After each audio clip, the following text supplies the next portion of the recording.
are you expecting to be back as president and general manager next season, and is Lane going to be back? As I said, the last time, and I don't know why these are such difficult questions when we are here. And as far as contractual situations, I think they're all personal. We're both under contract, have been, and will be, and I think that's all that's necessary. And like I said, just for the record. Well, it's an interesting record. The only contracts that are necessary for the public are player contracts. So when you see an 8 seed from the East go all the way to the Stanley Cup Final, and you look at how your team is constructed, do you look at it differently now about building for next season? Will that impact your decision at all on how far you are, you think, from? Well, I believe in this team. It's obvious. I believed in it coming into the season, and I still do. To say that there's any discouragement, no. Disappointment at the way we played in that playoff series, as far as it could have gone either way. But I think that in all respect to Carolina, I thought that, we hurt ourselves and beat ourselves in a way.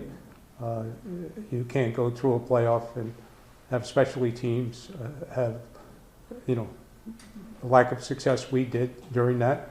Not apologizing for it. It's something that we have to correct. I think the bad news is that occurred. The good news, it's certainly something that can be corrected and will be corrected. Lou, how Kevin? would you evaluate the job that Lane and the staff did? I thought they did a very good job. I thought there was a lot of inconsistency in the year, which are the reason for raising some questions. We started off, I thought, reasonably well with the change and inserting. And then we went through that spell, I think it was around December 2nd that it happened. And I think that, our record was something you don't feel good about. We lost, I think, 5 games in overtime or shootout. And I think that we were something like 16-6, if you look at it as far as the wins and losses, and then you add the shootouts, then you're 16-11.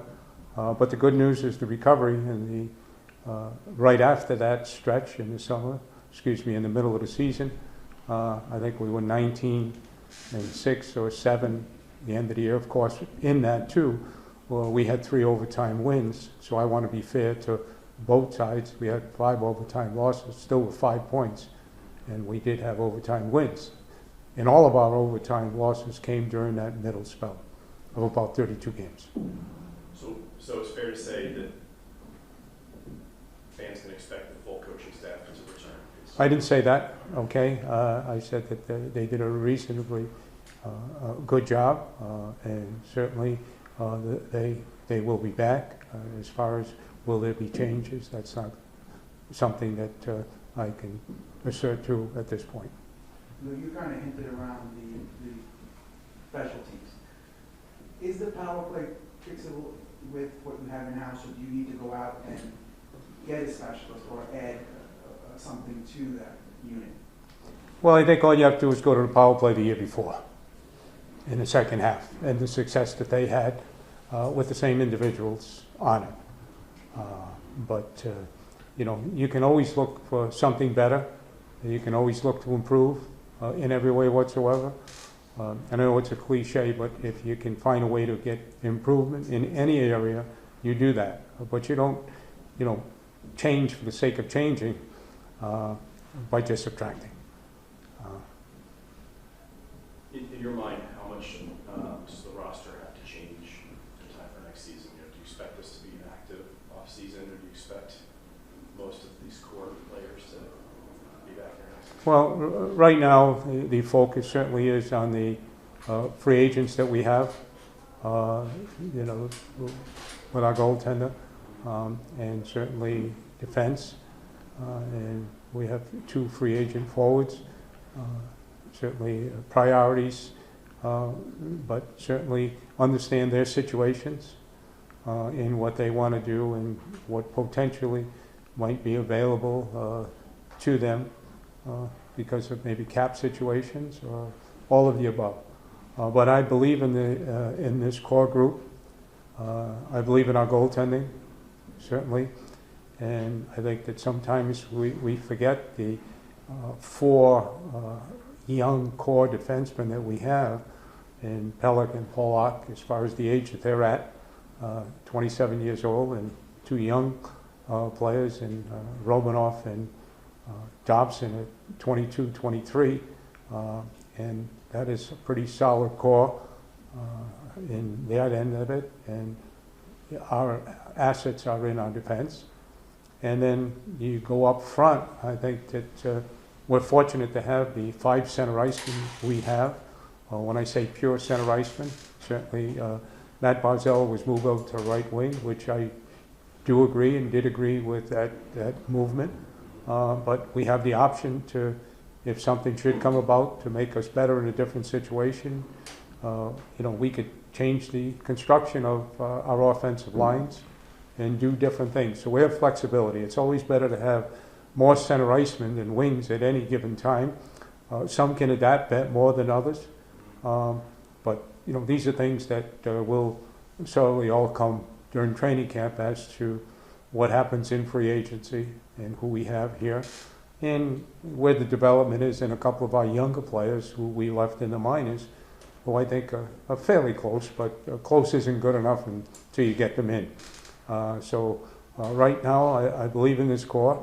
I believe in, certainly I look at the fourth line that we have, who, two of them have one more year left, and certainly Casey has a couple of years, but they know how to play. And in the playoffs, they chipped into some extremely important goals in the style that they play. And going back to the question about the playoffs that are on now, if anybody watched the game last night, that's men playing. You need men when it gets to this time of the year, and I'll take men any day of the week when it's time to do the things. And that is our goal. The goal is to be where these two teams are. Our ownership has given us every resource and every possible thing that we need to do it. It's on us to do that. We have to get better. I have to get better. Our coaching staff has to get better. And our players have to get better. And the inconsistency has to be taken care of. Those are questions that have to be asked. I cannot give you an answer why we came out the third period that we came out in the final game at that time of the year.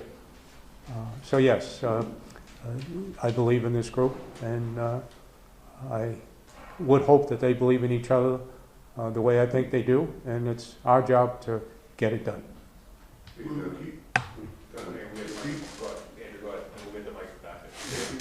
You mentioned Barzal, and it was a short sample size. What did you think of him on the right wing? And, he sort of expressed on the break-up day that maybe he was a little more comfortable at center. How much do you have to take that into account? Well, I think that you do what's best for the team. And Matt will do whatever is asked of him. It is what best. I would think that could be a normal answer to him after playing center, and then he was moved over to right wing. But prior to him getting, hurt, post the initial with playing with a Bo, I thought they had some pretty good chemistry going, and they did some good things. But we'll wait and see. We'll wait and see. We've got to maximize the talents together to get the best possible team we can on the ice that gets the best results. But you have to give up your own identity sometimes to have team success. I know how over your career, how loyal you are to the players. And Josh Bailey on breakup day sort of said that, he really doesn't want to go through another season where he's a consistent, healthy scratch. And if that's the case, maybe, I know he's got 1 year left on his deal, and, it's he doesn't have a no trade, I believe. But, how much do you take into the players' accounts after what he's meant to the franchise and where he is if he doesn't want to be in that situation? Well, first of all, to answer your question, I read it often. I appreciate you saying I'm loyal, which to me is a very important thing. But but loyalty will never get in the way of impeding progress or making whatever decisions I have a responsibility to make. Never. In Josh's case, it looks like, maybe it's near the end for here in our situation.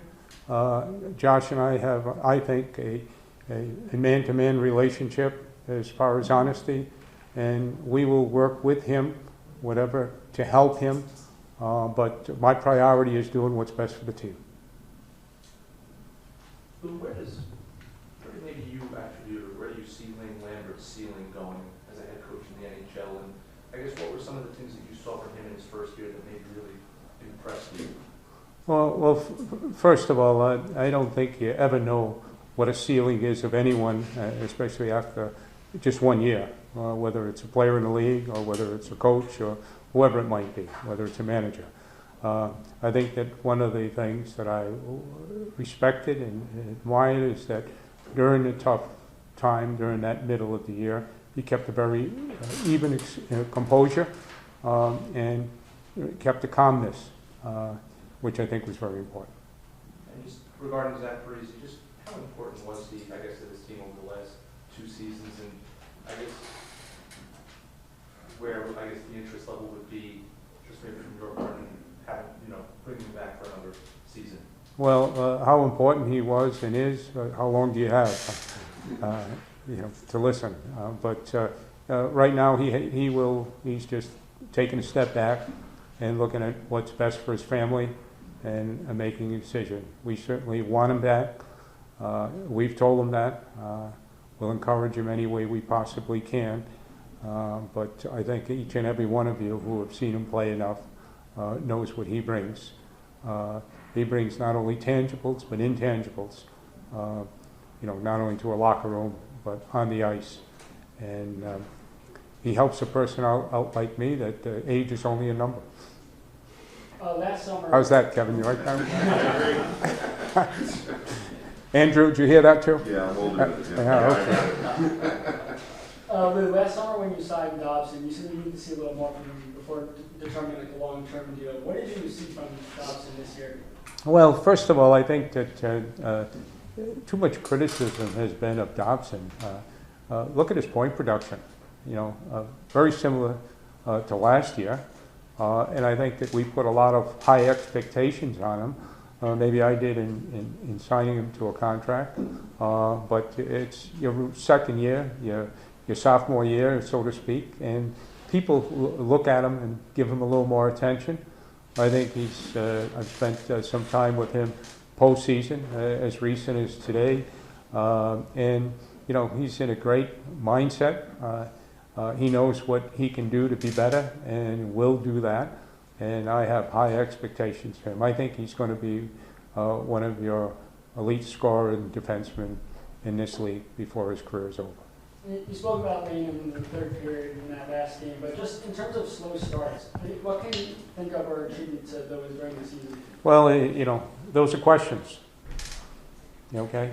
And if you've got some answers for them, I'm all ears. But we have to look into what potentially is there a reason and why not. So we had too many of those little things that transpired, whether it be the second period or whether it be the beginning of the game. And the problem was it didn't happen all the time. But those are questions. Do you anticipate Oliver Wahlstrom being ready for training camp, and how much of an impact do you think he would have next season, especially on the power play? First of all, I don't anticipate he will be ready. He's started to skate, so it's just a matter of getting him where he has to be. But he will be ready for training camp 100%. As far as where he's at, as far as where he role might be or might not be in a power play, we'd have to wait until training camp. I think we've got some pretty good pieces for a power play. We just have to get it to gel and understand there's only one puck out there, and we have to move it, work it, and as they say, get it to a 2-on-1 so that gives you the best chance to score. Lou, you mentioned about men playing in the playoffs. which it looks like you're built for a playoff team. But in the regular season, is it a different style? Do you need to be faster? Do you need more team speed? Do you believe? Well, first of all, team speed is an interesting comment. I think that sort of player speed as far as quickness and fastness is one thing. Team speed is moving the puck quickly. That's team speed. And that's head manning at the right time and moving it. And I think we've got enough team speed, if that's the word to use. We just have to use it with the construction that we have as far as the size and strength to go along with that. I think if you saw and watched that game last night, which that puck was moving quickly, and because bodies were moving quickly into bodies.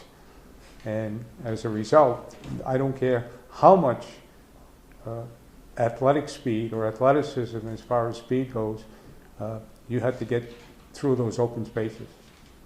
I know you're a traditionalist, but just this outdoor game and your excitement of playing at MetLife Stadium, your thoughts on playing Rangers? Well, I've experienced two outdoor games, one in New Jersey at Yankee Stadium and certainly one in Toronto. And I think it's something that the players look forward to, the fans look forward to. It's a different experience. There's so many different facets to it that make it that type of experience. Whether it be the uniforms, whether it be the skate in a 60, 70,000, seat facility, going out there with no helmet, the choke on, or all of the things that go along with it, and the comradeship that the players interact with, and the uniqueness, and the league does a tremendous job with it. I was very skeptical when it first came in and how it would happen, but the job they've done is just incredible. Started years ago with John Collins was in the league, and now with Steve there right now, they've just continued it to make it something special. How about just facing the Rangers and building that an outdoor? The configuration, the walking from the dugout, across the field, so to speak, and the fans, and think about the fan experience, and where they're looking from, and it's still something special. And usually it's a place where they can tailgate, and all of the above. So it's a happening, and we have to remember it's also a hockey game. That's 2 points. That's the most important thing. But it should be it should be fun with the Rangers and the Islanders playing MetLife Stadium. I think the phrase we used about a year ago in Montreal when we were talking before the draft was that you said in a perfect world you would add a defensive defenseman and an offensive defenseman. And a couple of days later, maybe even the next day, was the Romanov trade. Are you still looking for maybe a little bit more puck movement from the back end? I mean, especially because Lane seemed to suggest throughout the course of the season that moving the puck out of your own end and breaking the puck out was sometimes an issue. Yeah, well, without question. I mean, Kevin, that's a great question, but I think the answer is easy. If you can do it, certainly you would. I thought that Sebastian Aho did a great job this year, as far as getting better. But what I said last year meant we weren't able to do it. That's sometimes you got to keep your tongue, in your mouth, because then it looks like you go back on your word. But it takes two to tango to get some of these things done. You always want to make your team better, but I'll always like to have as I said, our top two pairs right now have that. So if you want to call them, not that Mayfield couldn't be in the top two in that defensive situation, but I'd like to have offense with defense. But unfortunately, it's not a perfect world.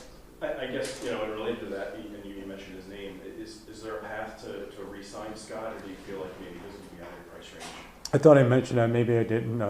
Our intention is to look at the people that we know first and feel that we'd like back. We certainly would like Scott back, and certainly Engvall and Zach and Varlamov. right on the record for that they are priorities. But, you know, this is their time. They have every right to this time in their career, so they have to make whatever decisions are best for them. Hopefully, this is the decision. Is there any player that you do not anticipate being ready for training camp, or are there no issues? No, there are no issues. Maybe you're referring to somebody writing something.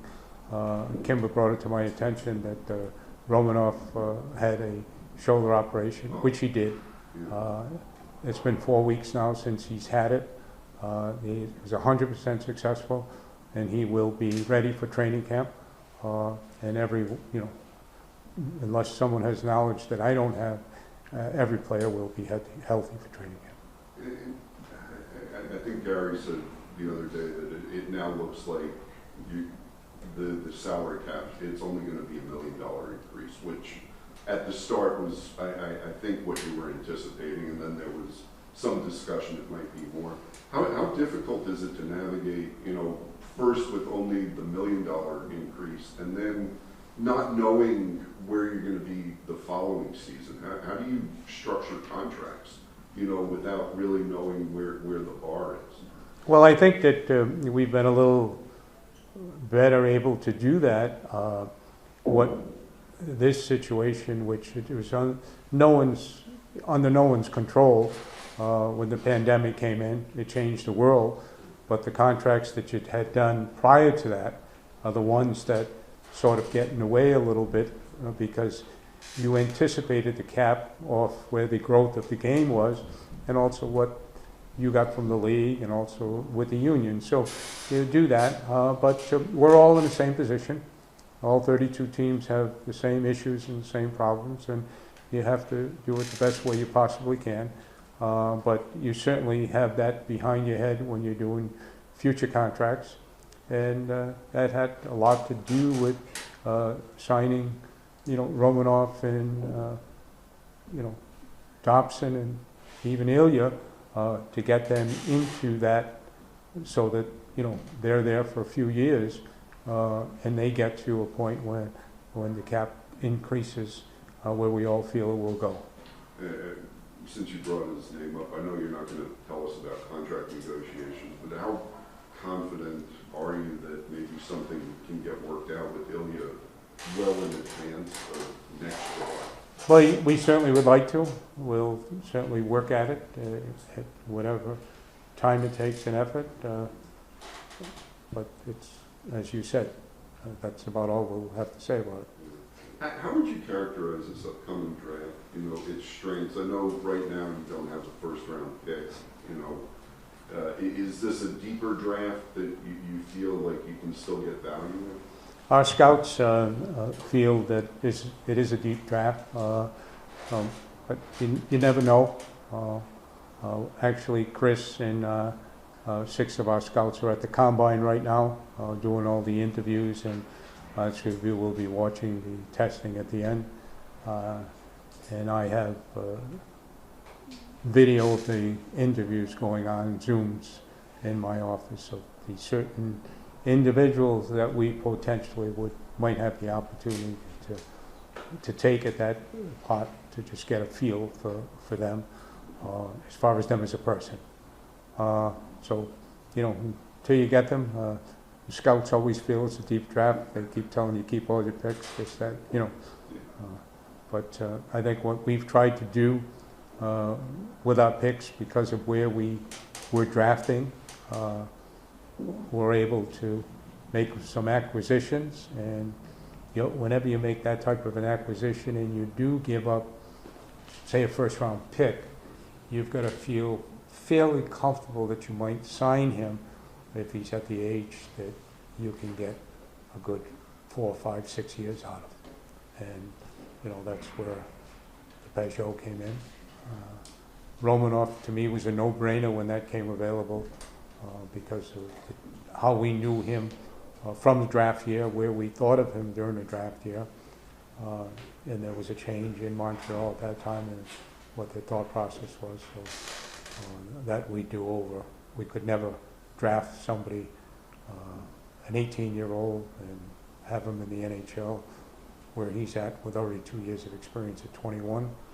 And certainly Horvat, I think we all know what he can and should bring to us for a good period of time.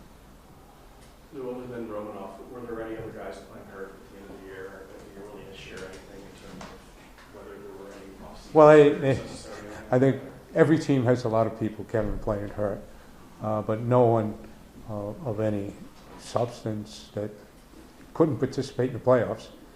And Romanoff was able to, but we knew that postseason that he probably would need surgery, and didn't have to get it, but the probability of the way he plays, the reoccurrence of that type of injury that he had would most definitely come about. So this was the safest and the best thing to do. And we talked about it because, you never want to get an operation. But we had, second opinions and so forth, and went through the process because it had to be his decision, because he felt he was getting better and better during the playoffs. But I think we all know the way he plays, which is what he has to do. Obviously, the big move he made was bringing in Bo, and he had some initial success, but then seemed to struggle a little bit down the stretch in the playoffs.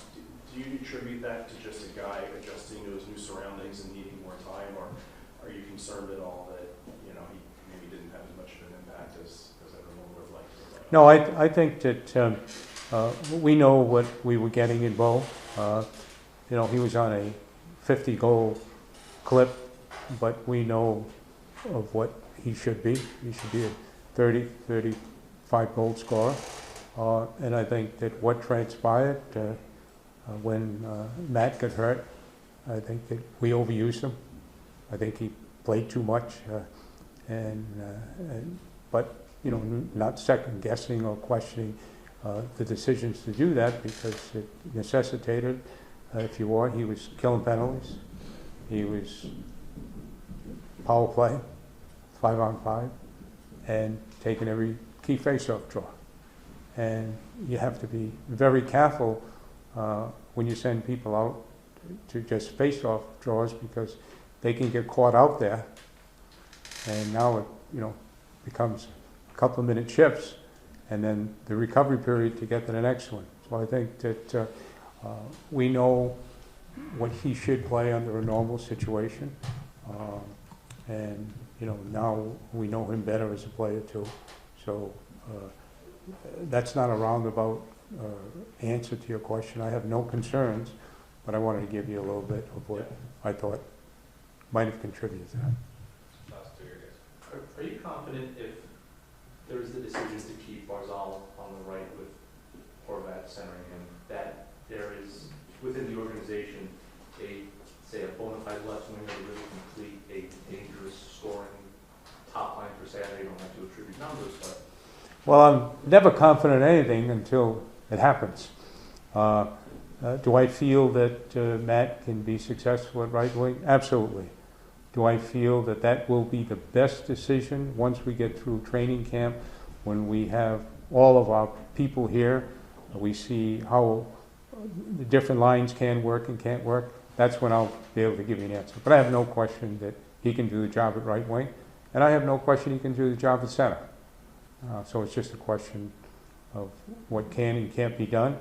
And when you say a real one-line dominant, I'd love to have every line feel as though that they can do what we ask them to do and expect to do. Let's not overlook what we've talked about, Bo and Barzal. Let's not look about the year Nelson had and what that line did for us, how they played. So. Obviously, cap space is important, but what does Ross Johnson bring to this team when he's not playing that? Because he has a contract, obviously. Well, first of all, his character is impeccable, his composure, and all of that. But it's tough on him not to play, and it's tough to have a player. But you do have to have extra players. I would anticipate that he would play a little more. And fortunately, we didn't have any injuries, in the role that he would play. And unfortunately for him, he wasn't able to get in other than a limited basis.